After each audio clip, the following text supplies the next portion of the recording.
სიტყვა მართლმადიდებლობა ქართული სიტყვა მოდის ბერძნული სიტყვიდან ორთოდოქსია. სიტყვა ორთოდოქსია კომპოზიტია, ორი სიტყვისგან შედგება, ორთოს, მართებულს, სწორს და დოქსა, თვალსაზრისი, აზრი, სწავლება, შეხედულება, პოზიცია, ამას ნიშნავს დოქსა. ეს სიტყვა არ არის ეკლესიის მიერ შექმნილი, წმინდა მამათა მიერ შექმნილი სიტყვა, ქრისტიანობამდეც არსებობდა ფილოსოფიაში და იქიდან მოდის და ორთოდოქსია ფილოსოფიაში ნიშნავდა სწორედ ამას, მართებულ თვალსაზრისზე დგომას, სწორ პოზიციაზე დგომას ნიშნავდა.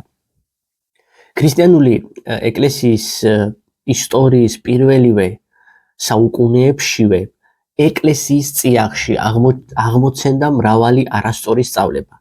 ამ არასწორ სწავლებებს ერქვათ კაკოდოქსიები. კაკოს ნიშნავს უკეთურს, ბოროტს და დოქსა ნიშნავს სწავლებას, ანუ უკეთური სწავლებები. და ეკლესიამ წმინდა მამებმა აი ამ კაკოდოქსიების, ანუ უკეთური სწავლებების საპირისპიროდ გამოიყენეს სიტყვა ორთოდოქსია, ანუ სწორი მართებული თვალსაზრისი.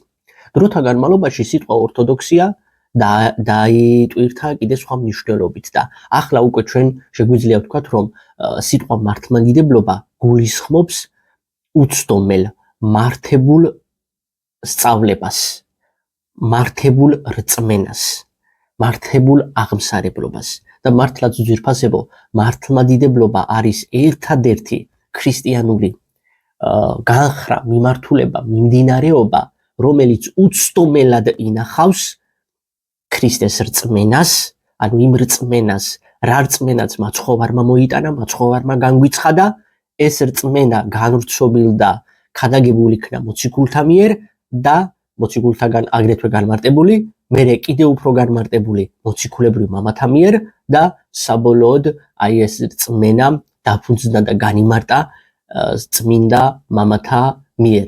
მათ უსახთოეს ლიტერატურაში, ხო? ანუ საეკლესიო ტრადიციაში, საეკლესიო ეგზეგეზაში, ანუ განმარტებაში. ეს განმარტებები სხვადასხვა სახით წარმოჩნდა. კონკრეტული მამათა მხრიდან ან საეკლესიო კრებების მიერ. სოფლიო საეკლესიო კრება ვიცით ჩვენ და ადგილობრივი საეკლესიო კრებები ვიცით ჩვენ. ანუ მართლმადიდებლობა ეფუძნება ამ ორ სვეტს, გაცხადებულ რწმენას და ეს გაცხადებული რწმენა დაუნჯებულია წმინდა წერილში, მაგრამ არა მხოლოდ წმინდა წერილში გაცხადებულ ამას, იმიტომ რომ წმინდა წერილი ზოგჯერ დამაბნეველია და აი რომ არ დაგვაბნიოს წმინდა წერილმა, მართლმადიდებლობას აქვს მეორე სვეტი და ამ სვეტს ქვია საეკლესიო ტრადიცია, წმინდა მამათა განმარტებები. ამ ორ სვეტს ეფუძნება უწმინდესი მართლმადიდებლობა, სადაც შენარჩუნებულია ნამდვილი ქრისტე.